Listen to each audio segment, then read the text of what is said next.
సంక్రాంతి పండుగ తిరుగు ప్రయాణాలతో రద్దీ పెరిగింది. విజయవాడ హైదరాబాద్ హైవేపై వాహనాల రద్దీ పెరిగింది. ట్రాఫిక్ జామ్ కాకుండా హైవేపై పలుచోట్ల ట్రాఫిక్ ను మళ్లించారు పోలీసులు.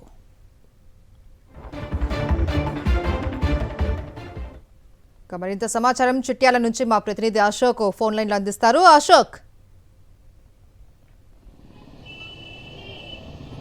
మహేశ్వరి జాతీయ రహదారి 65పై ఉదయం నుంచి కూడా కొంత ఏదైతే ఏపీ నుంచి వస్తున్నటువంటి వాహనాలు తక్కువ సంఖ్యలో వచ్చినప్పుడు కూడా మధ్యాహ్నం తర్వాత కూడా రద్దీ విపరీతంగా పెరిగినటువంటి నేపథ్యంలోనే ఇసుకేస్తే రాలినంత వాహనాలు అయితే ప్రస్తుతం అయితే విజయవాడ హైదరాబాద్ రూట్లో ఉన్నటువంటి నేపథ్యంలోనే పలు మార్గాల నుంచి ట్రాఫిక్ మళ్లించినప్పుడు కూడా ఇంకా చిట్యాల వద్ద మనం చూసుకోవచ్చు. NH65 పై చూసుకోవచ్చు 3 వరుసల్లో వాహనాలు అయితే ఏపీ వైపు అయితే పరుగులు పెడుతున్నటువంటి క్రమంలోనే బంపర్ టు బంపర్ వాహనాలు ఉంటున్నాయి. ఏ మాత్రం ఏమరపాటు ఉన్నా కూడా రోడ్డు ప్రమాదాలు జరుగుతున్నటువంటి పరిస్థితి కనిపిస్తుంది. ఉదయం నుంచి ఇప్పటి వరకు కూడా మొత్తం 5 రోడ్డు ప్రమాదాలు జరిగినటువంటి నేపథ్యంలోనే దండుమల్కాపురం వద్ద ఒక మహిళ చనిపోయింది. అదే సమయంలో పెద్దకాపర్తి వద్ద తాజాగా 2 కార్లు ఢీకున్నటువంటి నేపథ్యంలోనే 5గురు కూడా స్వల్ప గాయాలైనాయి. అదే సమయంలో కోదాడ వద్ద ఏదైతే ఆ కారు పల్టీ కొట్టినటువంటి క్రమంలోనే పలువురు కూడా గాయాలైనటువంటి పరిస్థితి కనిపిస్తుంది. ప్రస్తుతం అయితే విజువల్స్ లో చూసుకోవచ్చు. మనకు ఉదయం నుంచి ఇప్పటి వరకు కూడా 1,40,000 వాహనాలు ఏపీ వైపు కేవలం NH65 పైనే వెళ్ళాయంటే ఏ స్థాయిలో రద్దీ ఉందనేది కూడా ఒకసారి అర్థం చేసుకోవచ్చు. ఈ క్రమంలోనే పోలీసులు